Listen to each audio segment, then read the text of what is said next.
Hello बच्चों, लेके आए जेईई मेंस का और एक क्वेश्चन। चलो देखते हैं क्वेश्चन में क्या कह रहा है। Two liquid A and B have theta A and theta B are the contact angle in a capillary tube. जो कैपिलरी ट्यूब है उस पे उनका कॉन्टैक्ट एंगल क्या दिया हुआ है, theta A and theta B. अब उसके बाद क्या बोल रहा है, if K equal to cos theta A by cos theta B then identify the correct statement. तो अपन को करेक्ट स्टेटमेंट बताना है। तो सबसे पहले कॉन्टैक्ट एंगल को अपन देख लेते हैं कि कॉन्टैक्ट एंगल कैसे फॉर्म होता है और क्या होता है।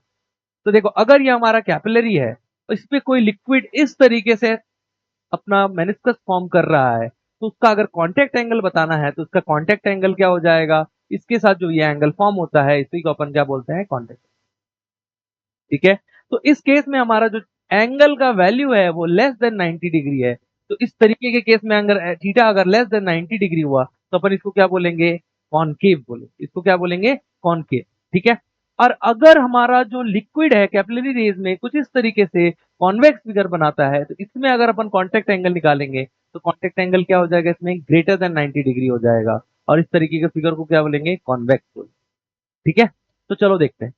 अपन को दिया हुआ है K equal to cos theta A divided by cos theta, एक सेकेंड, कॉस थीटा बी। अपन को इसका वैल्यू बताना है। ठीक है। तो पहला स्टेटमेंट क्या बोल रहा है, देखो, K is negative then liquid A and liquid B convex meniscus. तो लिक्विड ए और लिक्विड बी दोनों क्या बना रहा है, कॉन्वेक्स बना रहा है। तो कॉन्वेक्स अगर बनाएगा दोनों, तो दोनों की थीटा की वैल्यू क्या हो जाएगी, 90 से ज्यादा हो जाएगी। और 90 से ज्यादा cos थीटा क्या देता है, दोनों में नेगेटिव देता है। तो ये भी नेगेटिव, ये भी नेगेटिव, नेगेटिव नेगेटिव क्या बन जाएगा, पॉजिटिव। तो के क्या नेगेटिव बनेगा, नहीं भाई, के नेगेटिव नहीं बनेगा। समझ में आया। नेक्स्ट देखते हैं। K is negative when liquid A and liquid B have concave meniscus. अगर कॉनकेव मेनिस्कस बना रहा है तो थीटा का वैल्यू क्या आ जाएगा, मेरा थीटा का वैल्यू आ जाएगा लेस देन 90। और लेस देन 90 के लिए कॉनकेव कॉस थीटा का वैल्यू कितना आ जाता है, लेस देन 90 के लिए कॉस थीटा जो हो जाता है पॉजिटिव हो जाता है। तो ये भी पॉजिटिव, ये भी पॉजिटिव, तो दोनों पॉजिटिव, के नेगेटिव नहीं है, तो ये भी गलत हो गया। उसके बाद देखते हैं, K is negative then liquid A has concave meniscus and liquid B has convex meniscus. तो लिक्विड ए अगर कॉन्वेक्स, लिक्विड ए क्या किया, कॉनकेव मेनिस्कस बनाया है, तो कॉनकेव मेनिस्कस में क्या हो जाएगा, थीटा का वैल्यू पॉजिटिव हो जाएगा। और लिक्विड बी के केस में क्या हो जाएगा, कॉन्वेक्स मेनिस्कस। तो कॉन्वेक्स मेनिस्कस के केस में क्या हो जाएगा, इसका वैल्यू नेगेटिव। तो प्लस माइनस दोनों का वैल्यू के इज इक्वल टू क्या आ जाएगा, के भी मेरा नेगेटिव आ जाएगा। तो करेक्ट ऑप्शन कौन सा हो जाएगा, option number B.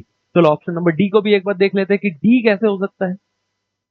K is zero, then liquid